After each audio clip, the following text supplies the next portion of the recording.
We welcome you into the 7th episode of the Ken Sparks Show. I'm the voice of the Eagles, Adam Cavalier, alongside Carson-Newman head coach Ken Sparks, as the Eagles celebrate a 45-17 victory over the Tusculum Pioneers on homecoming. Ken, congratulations on the victory. Congratulations are in order for you. I know you didn't play it down, but your 314th career victory. Let's go ahead and get it out of the way.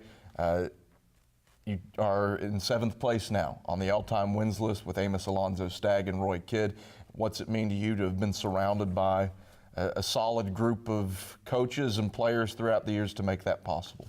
Well, that's exactly the truth. You know, that a great group of coaches that have that we've been very stable. You know, we've been very consistent probably in the things that we've done. We've had unbelievable players that we've been able to associate with. That many of them are still playing in the NFL, and you know, there are many that have played in the NFL, and several that are now. And so, you know, it just when you have that quality player, and you know, and probably the biggest thing is having young people with enough faith and enough character to trust the Lord, and to trust what we're telling them, which I hope is the same thing the Lord says in a lot of ways, and to watch them grow and develop. And I think that's has been the rewarding part, and that's what kept us old coaches keep saying the same things over and over and keep doing it the way we do it. And I just praise the Lord for.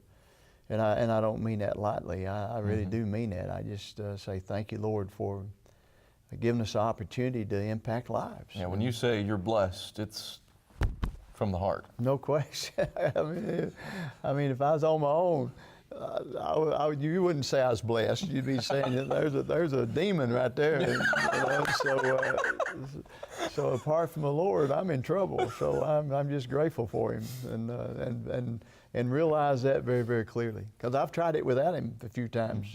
Still do. There's not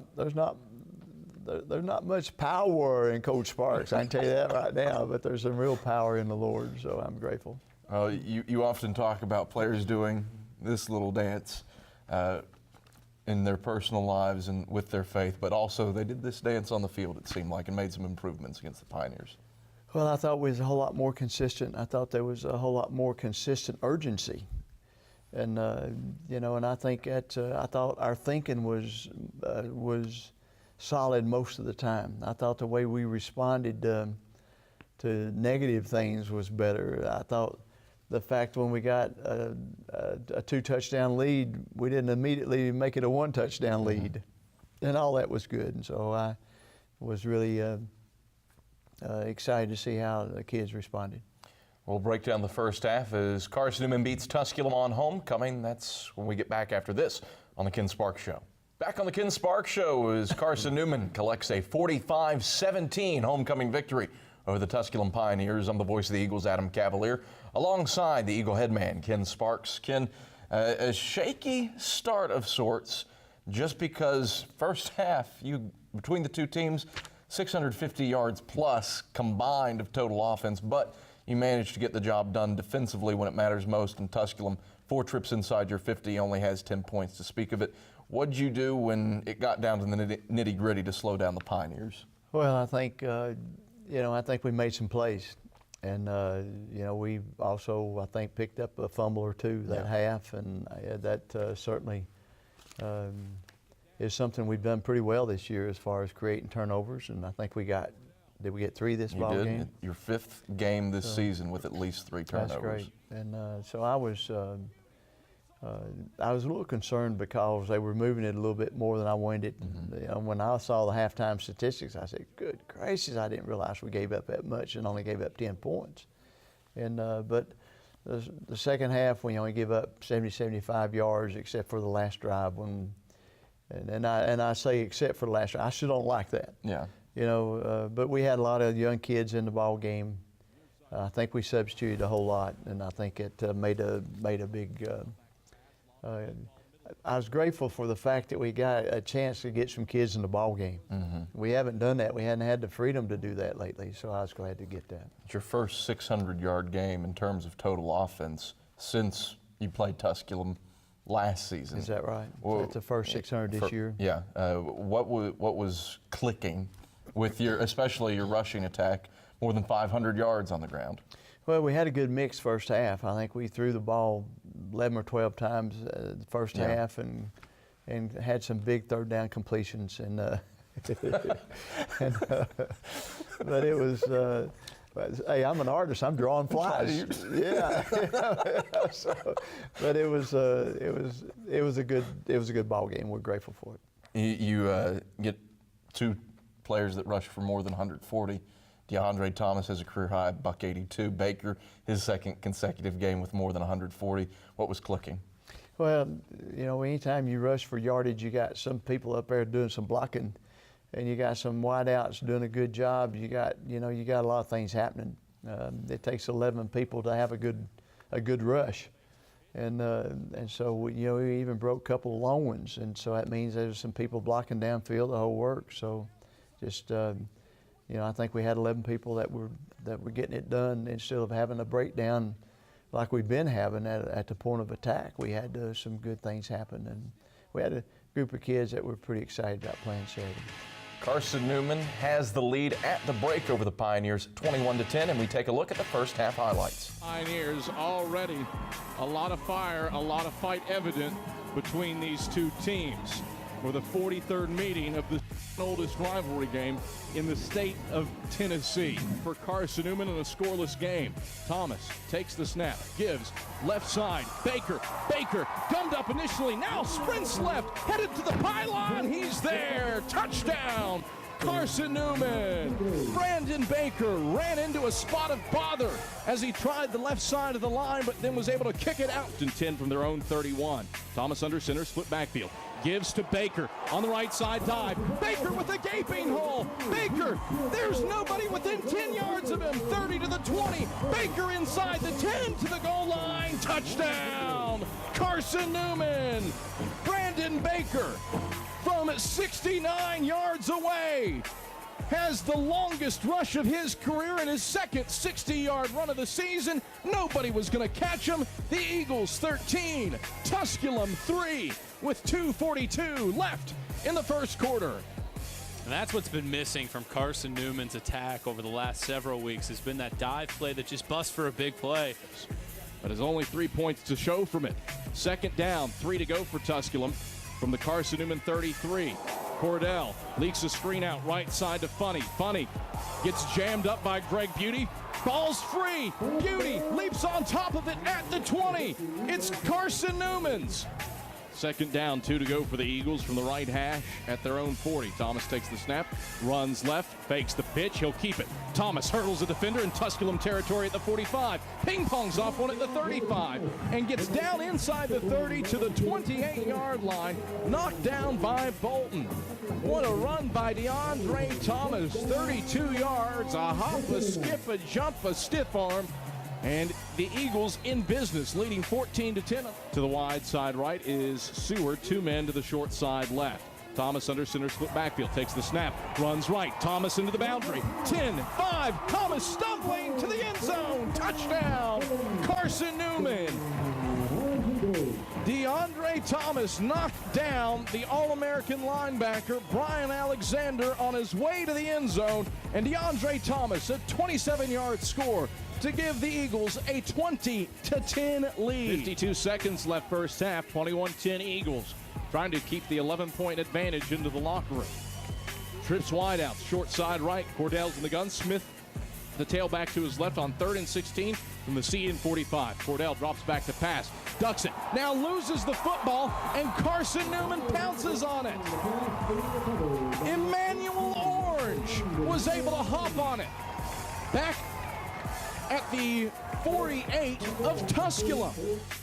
Those are the first half highlights as Carson-Newman holds a 21-10 lead over Tusculum at the break. The Eagles go on to win against the Pioneers 45-17. When we come back, we break down the second half on the Ken Sparks Show.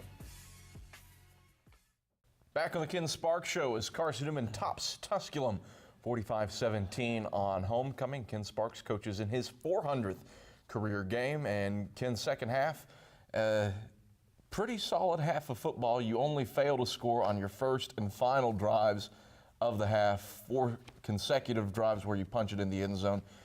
What did it take to rev up to that standard? Well, I think I think we had a pretty good handle. I think Coach Clowney, Coach Turner did a great job adjusting at halftime. They had a very clear picture of how we needed to go about the second half and how we needed to do it. And so the kids were executing. They were doing what they were told to do, and that made it good. And I wish. I got feelings. I wish you quit saying it was my 400th game. Every time you do that, I feel another gray hair pop out of my head. You have some that aren't gray? Do I have any hair? That's a good thing. So. You look at it defensively, though.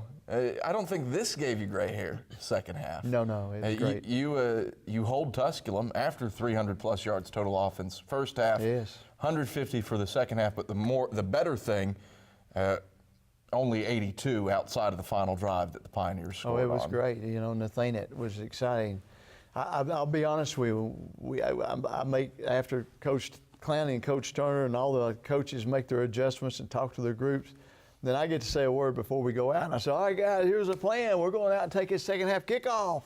We're going to get a good kickoff return, and we're going to take it for 6 and get this thing rolling right off the bat. And so what did we do? The only time we punted the second half. So I really had them ready. We got the good kickoff return, and then we punt. And so I'm saying I need to change my speech or something. So you're gonna have to come down halftime and help me. So can we carry that one on air? That speech when I come down and help you?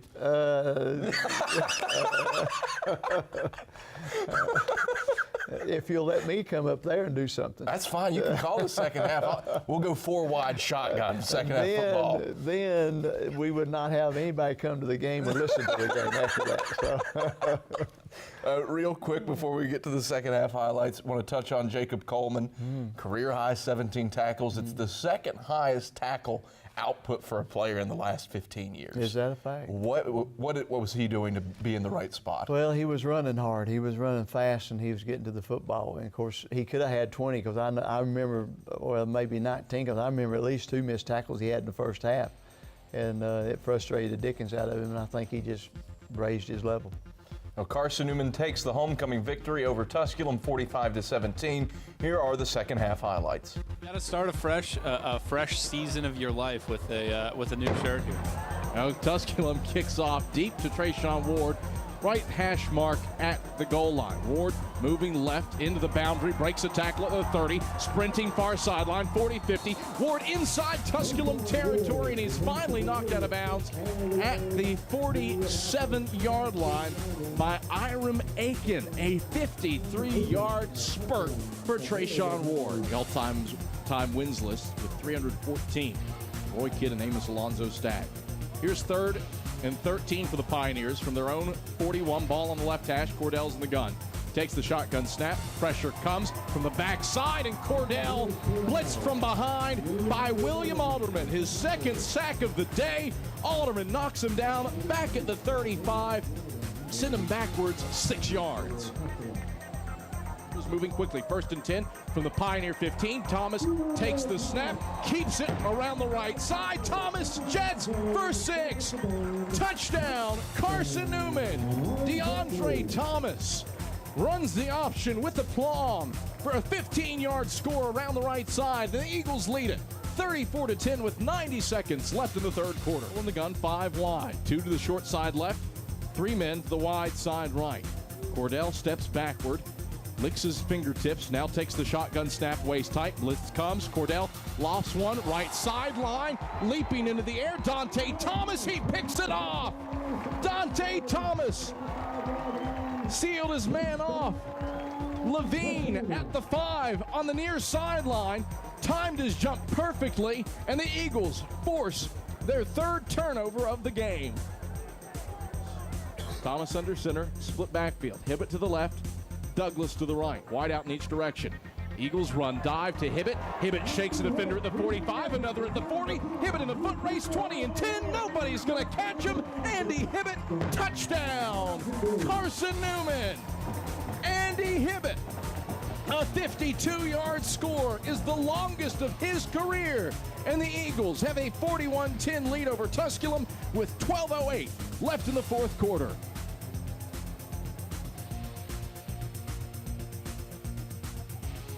Carson-Newman with the homecoming victory over Tusculum, 45-17. When we return on the Ken Sparks Show, Michael Wottreng shines the Eagle spotlight on William Alderman. That's after this. Back on the Ken Sparks Show as Carson-Newman takes a 45-17 homecoming victory over Tusculum. Time now for our Eagle spotlight, and this week Michael Wottreng shines it on William Alderman. As a 6'1", 210-pound high school linebacker, William Alderman looked destined for a Division I program. After his coaches moved him to defensive end, no D1 schools came calling. For Alderman, he believes that move to defensive line was a blessing in disguise that led him to Carson-Newman. It was a long, long road on not that I went through a lot of JUCOs or anything like that, but really just from high school to college, it was a very unsure road. And just how God set it up, it really set me back and it humbled me because I thought I was a good player and it was just like, oh yeah, D1. And then it was like, oh what, D2? But then getting here, I just realized how much better this is for me. And just not that the competition's great, I have great coaching, godly coaches that are leading me in that way.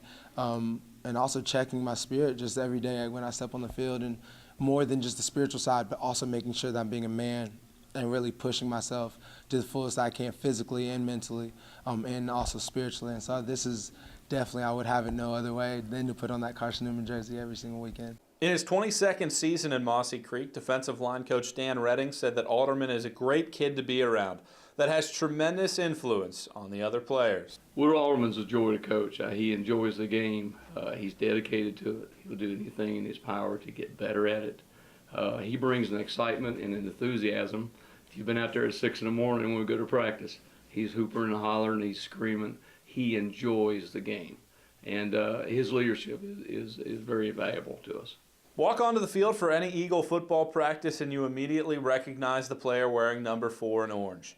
Alderman brings an intensity to each day that's unmatched. The energy comes legitimately from praying, like God, and it's really a psychological thing that I use to try to wake myself up in that. And I really have felt like when I bring that energy, it can help other people get excited about the day, because if everybody's drowsy, then we're not going to get a lot accomplished. So it's just praying every time I get up, because I feel the same way that they feel. I'm just like, oh, I don't feel like doing this. I'm really tired. My legs hurt. But it's just a switch that God's allowed me to turn on and turn off. And I feel like if I have it, then I need to use it for His glory and just being able to help motivate my fellow players. And so that's where that comes from. The enthusiasm of the Brooksville, Florida native is palpable the moment Alderman walks into any room. The 6'2", 240-pounder is visibly one of the leaders on the team. AFCA Good Works team member Kurt Duncan recognizes the work that Alderman does not only on the field, but off the field. I look at Will, and even though he's younger than me, he's the guy that I look up to, and he's the guy that everyone on the team looks up to. Just like for me, I know this world is not really about all the teams we make, and it would be the same situation if he did make this team next year. I don't know of anyone better that would be a candidate for this. He's such a man of God. He's a man of faith, but not just a guy who says he's a man of faith. He really trusts the Lord in all he does. He's great on the field. He works hard, and he goes straight from practice. He organizes every FCA and all the speakers that come, and he's just a man after God's own heart. As the president of the Fellowship of Christian Athletes, Alderman has used his status of playing football to help others. He is actively involved in the community as he has helped out at local churches and developed bonds with young adolescents. It's a great responsibility. At times, I think I put more of a strain on it than I should, and I start stressing out about it and try to do above and beyond. But God calls us, and He equips us for what we need to do. And so the stressing that I put on it, I have to sit back and be like, Lord, you got this. You've equipped me. You've showed me the way that I need to do it. So just keep on reminding me of that. And just as you said, being a football player and having those people look up to you, it's a weird thing to say it.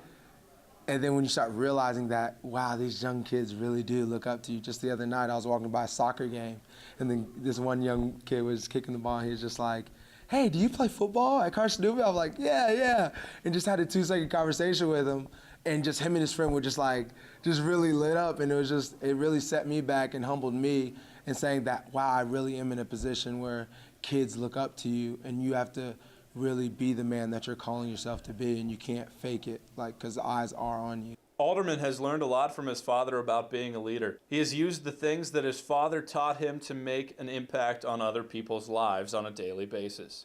The junior defensive end will never play in a BCS bowl game, but the lessons learned at Carson-Newman has shaped his life better than Alderman could have ever anticipated.